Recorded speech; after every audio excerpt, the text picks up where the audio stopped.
Hola a todos, mi nombre es Jack y hoy vamos a examinar otro caso horrible. El caso de Rachel O'Reilly, uno de los crímenes más violentos de Irlanda. Cuando una persona desaparece sin dejar rastro o muere en circunstancias misteriosas, suele sospecharse de su pareja. Desafortunadamente, en alrededor del 80% de los casos, estas sospechas están justificadas. En tales crímenes, generalmente ni siquiera hay un motivo claro, y el crimen mismo se ha definido como doméstico, como si fuera algo común. A principios de los 2000, el caso de Rachel O'Reilly conmocionó literalmente a toda Irlanda por su crueldad sin precedentes y frialdad.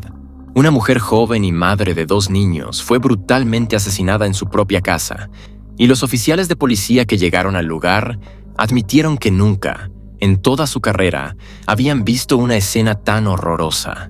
Resolver este misterio y armar todas las piezas del rompecabezas tomó a los investigadores varios años de arduo trabajo.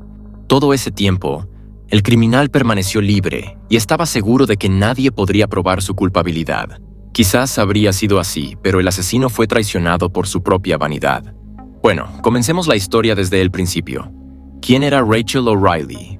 Rachel O'Reilly nació en 1974 en las afueras del norte del condado de Dublín, Irlanda.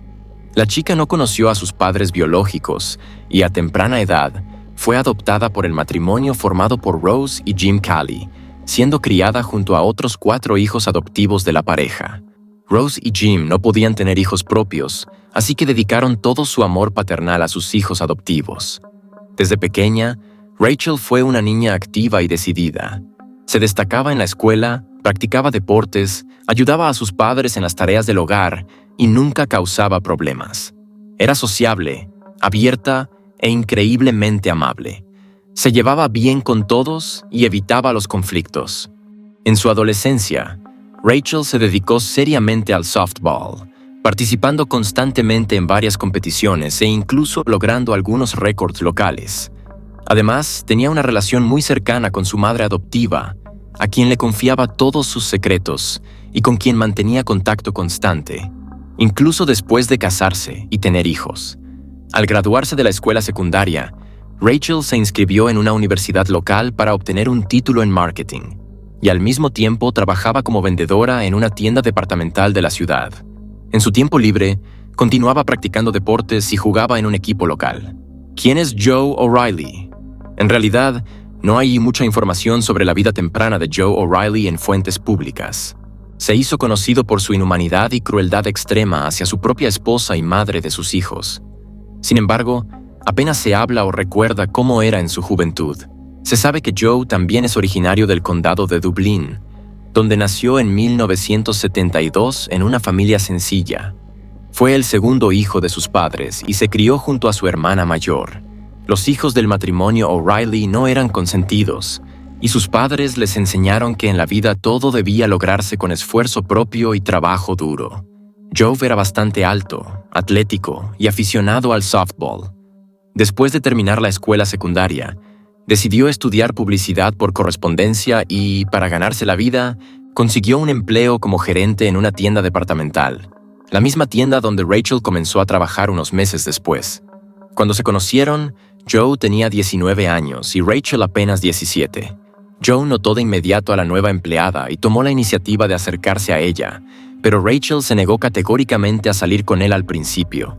Joe comenzó a cortejarla, le hacía cumplidos y le dejaba pequeñas sorpresas como flores o chocolates en su lugar de trabajo al inicio del día, pero Rachel seguía indiferente. Los esfuerzos desesperados de Joe para llamar la atención de la joven vendedora eran observados por casi todo el personal de la tienda y se convirtieron en motivo de bromas. Sin embargo, Joe no se rindió. Leyó el libro favorito de Rachel para tener un tema común de conversación, pero fue solo cuando descubrió que Rachel era una jugadora seria de softball que la situación comenzó a avanzar. Joe se unió a ella en el estadio, se unió a su práctica y mostró todas sus habilidades, logrando impresionar finalmente a Rachel, quien aceptó salir con él. La relación de ambos se desarrolló rápidamente. Joe organizó un viaje inesperado a la ciudad más romántica del mundo, París, y allí, en la cima de la Torre Eiffel, le propuso matrimonio. Rachel no pudo resistirse y aceptó. La ingenua joven pensó que había encontrado a un verdadero príncipe de un cuento de hadas con quien viviría una vida larga y feliz. Unos años después, la pareja se casó y, con el tiempo, tuvieron 2 hijos. Se mudaron a la tranquila y pintoresca provincia escocesa de Naul, donde compraron una casa acogedora y espaciosa, el lugar perfecto para criar a sus hijos. Tras el nacimiento de su primer hijo, Rachel dejó su trabajo y se dedicó a cuidar a su esposo y a su hijo.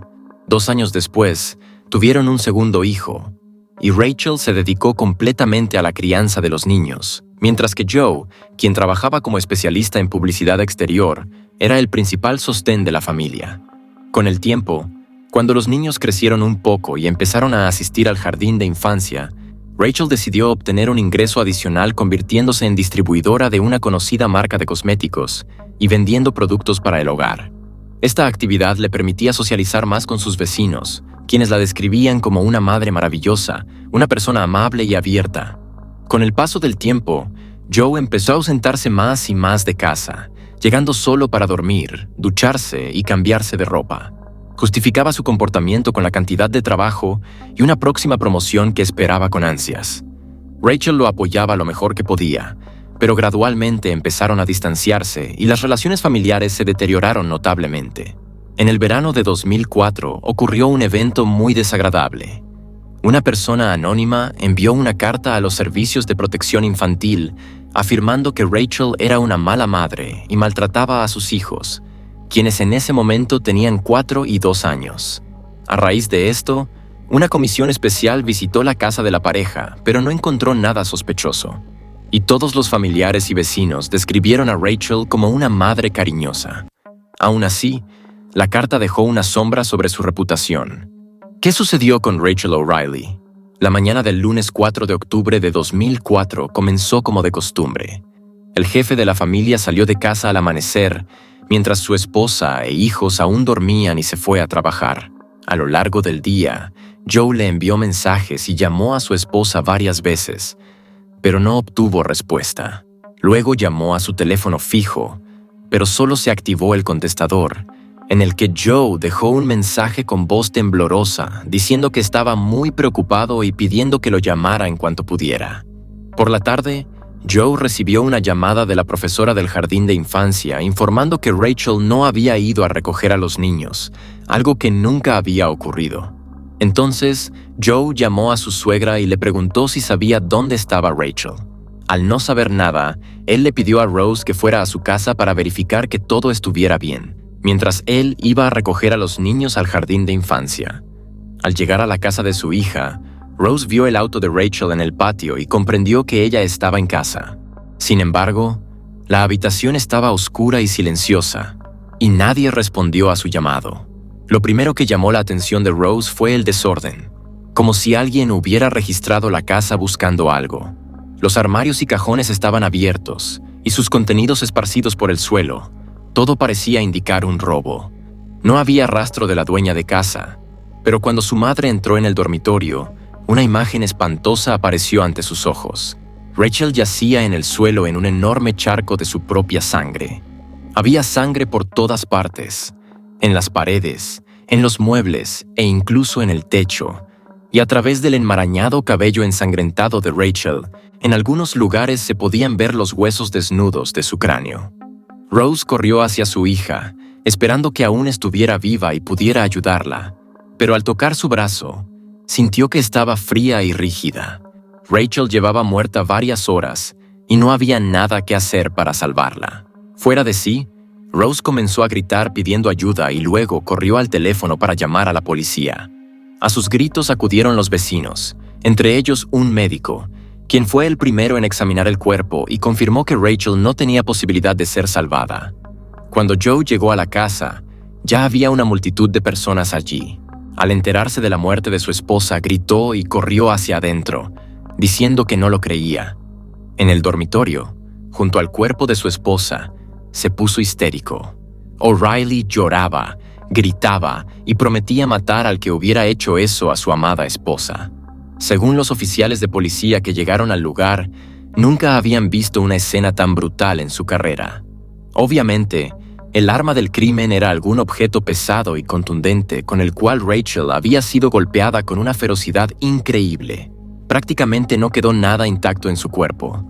Al parecer, el atacante había sorprendido a la dueña de casa por detrás, ya que ni siquiera intentó defenderse o pelear. La escena en general daba la impresión de un robo, pero el instinto profesional de los investigadores les decía que una paliza así solo podía tener motivos personales o una fuerte aversión hacia la víctima. Pero ¿quién podría haber lastimado de esa forma a una mujer pequeña y madre de 2 hijos? Lo primero que hicieron los detectives fue interrogar a los familiares y vecinos de la fallecida. Todos afirmaron con seguridad que Rachel no tenía enemigos ni personas que le desearan el mal, y que se llevaba bien con todos. Los vecinos no notaron nada sospechoso aquel día. Ningún auto extraño ni personas desconocidas cerca de la casa de la víctima. Joe declaró que había estado en una terminal de autobuses en el otro lado de la ciudad durante la mayor parte del día, a donde había ido por trabajo, y su coartada podía ser confirmada por un compañero de trabajo. Este compañero efectivamente confirmó las palabras de Joe, pero la policía aún sentía una inquietud indefinida. Algo no estaba bien aquí. La situación parecía un robo, pero no se había llevado nada de valor. Solo había objetos desparramados. En la mesilla de noche del dormitorio, casi a la vista, había 1,000 euros que permanecieron intactos. Otro escondite estaba en un armario de la cocina, pero tampoco fue tocado. También había una caja de joyas en el tocador, de la cual solo faltaban un par de cadenas y unos pendientes, guardados aparte en un cajón. Además, según el dueño de la casa, faltaba una cámara digital, cubiertos de plata y una de sus pesas, que probablemente fue el arma del crimen. Todo parecía demasiado extraño. La casa estaba patas arriba, la dueña brutalmente asesinada, y todo esto por algunos objetos sin valor. Joe, al responder las preguntas de la policía, lloraba, temblaba y se mostraba febril, pero como admitió uno de los investigadores más tarde, parecía que su estado no era de duelo o conmoción en absoluto, sino más bien de excitación nerviosa. O'Reilly se comportó aún más extrañamente cuando le preguntaron si su esposa podría haber tenido un romance. Joe cambió de expresión y declaró con seguridad que no era el caso, añadiendo que él tampoco le había sido infiel a su esposa, aunque esa frase sonó poco convincente. A 2 millas del lugar del crimen, entre unos arbustos, se encontró una bolsa con los objetos que faltaban en la casa. Dentro estaban la cámara, los cubiertos de plata y algunas joyas. Todos objetos de la lista de cosas robadas que Joe había hecho. Ahora la teoría de un robo podía descartarse por completo, y el caso se podía reclasificar como un asesinato premeditado. A pesar de todos los intentos del viudo de mostrar duelo y dolor, se veía falso, y enseguida se convirtió en el principal sospechoso. Joe no tenía nada que presentar como prueba aún, pero los detectives tuvieron que verificar su coartada en detalle, estudiar la escena del crimen y conocer más sobre su relación con su esposa. Joe dijo que por la mañana, antes de ir a trabajar, decidió pasar por el gimnasio, como hacía regularmente, y las cámaras de vigilancia en el estacionamiento, así como en el gimnasio mismo, lo confirmaron. Luego condujo hasta la oficina y de allí fue a una terminal de autobuses en una parte remota de la ciudad para supervisar la colocación de anuncios en vehículos. Sus palabras fueron confirmadas por un colega con el que supuestamente llamó en ese momento. Los investigadores fueron entonces al lugar de trabajo de Joe, donde incautaron su computadora para inspección. Aquí es donde comenzó la parte más interesante, porque el correo electrónico contenía correspondencia extraña que Joe había eliminado en parte. Los especialistas lograron recuperar los mensajes eliminados, y la policía finalmente estaba convencida de que iban en la dirección correcta. Joe se comunicaba con frecuencia con su amigo y su propia hermana, y con ambos se quejaba constantemente de su esposa. Usaba insultos y vulgaridades para referirse a Rachel, decía que ya no le atraía como mujer y que en general le causaba un disgusto total. Además, en la computadora se encontró otra curiosa correspondencia entre Joe y una compañera de trabajo, una mujer llamada Nikki Pell. De su comunicación se desprendía que esos dos eran mucho más que simples amigos, y ambos debían ser interrogados. ¿Quién es Nikki Pell? Nikki también trabajaba para una empresa de publicidad, y ella y Joe interactuaban frecuentemente por cuestiones laborales.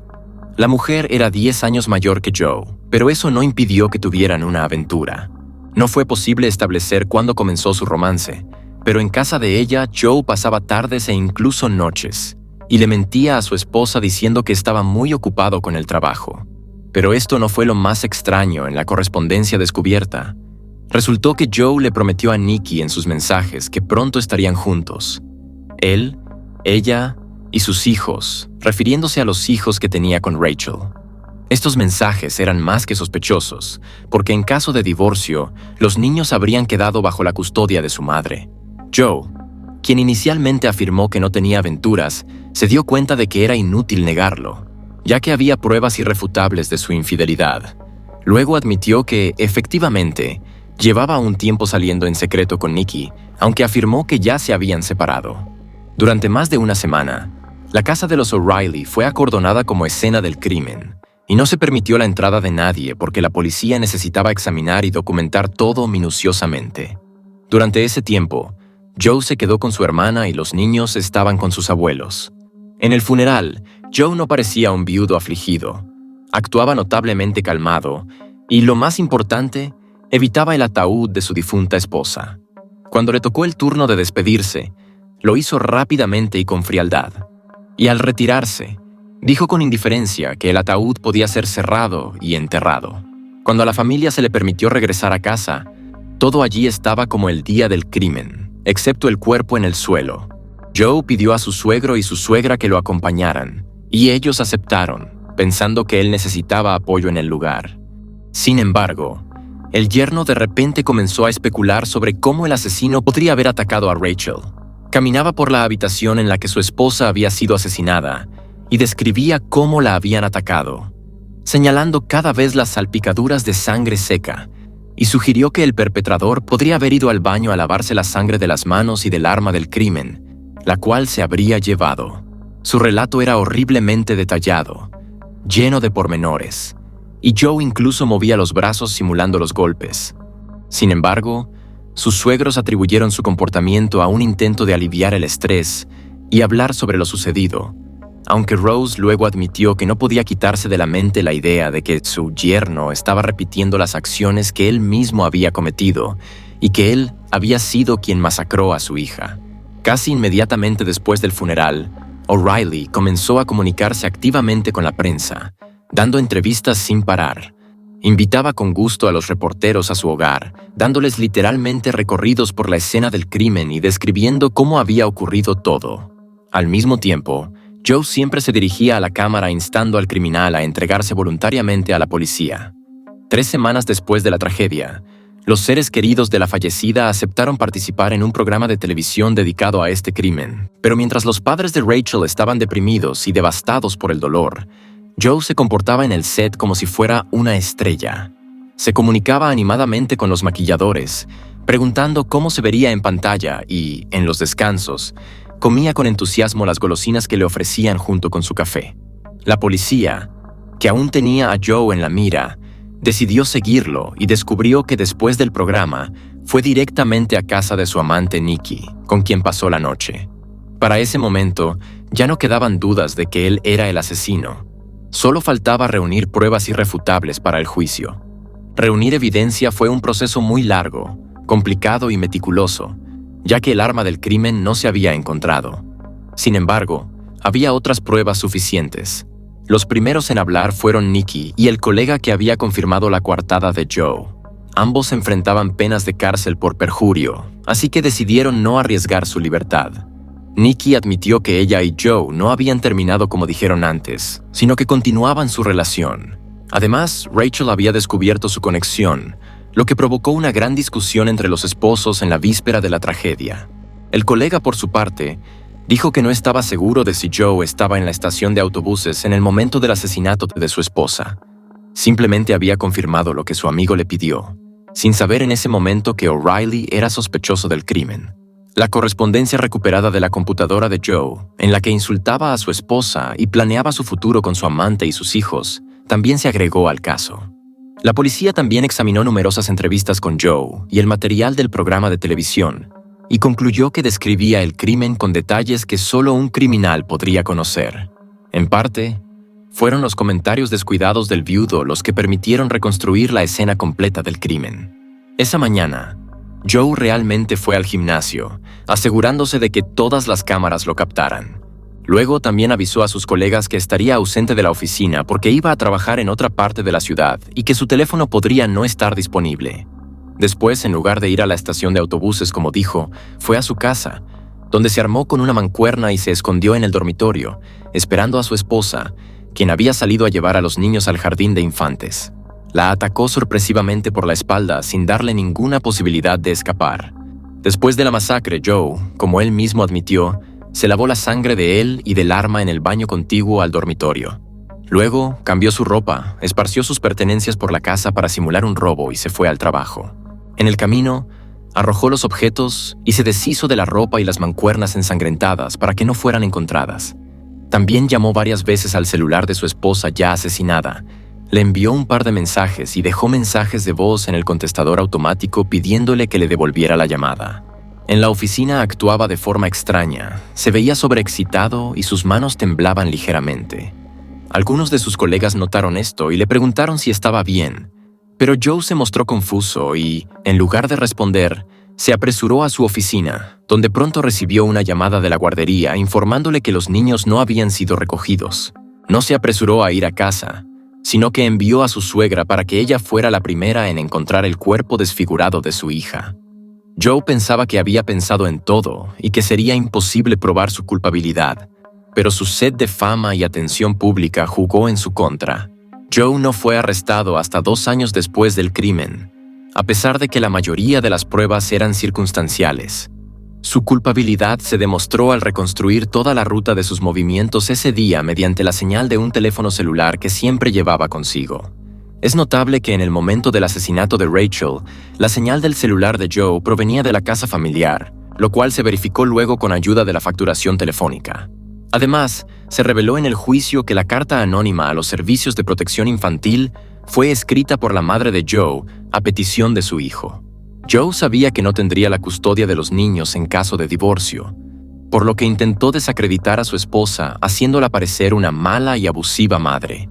Sin embargo, los funcionarios de servicios sociales no encontraron ninguna corroboración para lo que decía el mensaje anónimo. Así que O'Reilly decidió tomar medidas más drásticas. No mostró remordimiento. En la sala del tribunal, sonreía, hablaba animadamente con sus abogados defensores e incluso intentaba hacer bromas, creyendo que sería liberado de todos modos. Pero en el verano de 2007, el tribunal encontró a Joe culpable y lo condenó a cadena perpetua. Los abogados intentaron impugnar esta decisión, pero todas sus quejas y apelaciones fueron rechazadas. Es notable que la relación entre Joe y Nikki continuó incluso después de que él fuera a prisión. Su amante lo visitaba regularmente durante muchos años, pero en 2022, por razones desconocidas, dejaron de comunicarse. Joe O'Reilly nunca se declaró culpable. En prisión se ha convertido en un recluso modelo que nunca causa problemas, esperando alcanzar la elegibilidad para la libertad condicional algún día. Gracias por ver, amigos. Jack estuvo con ustedes. Suscríbanse al canal y no olviden hacer clic en la campana para no perderse nuevas historias de todo el mundo. Nos vemos pronto, cuídense.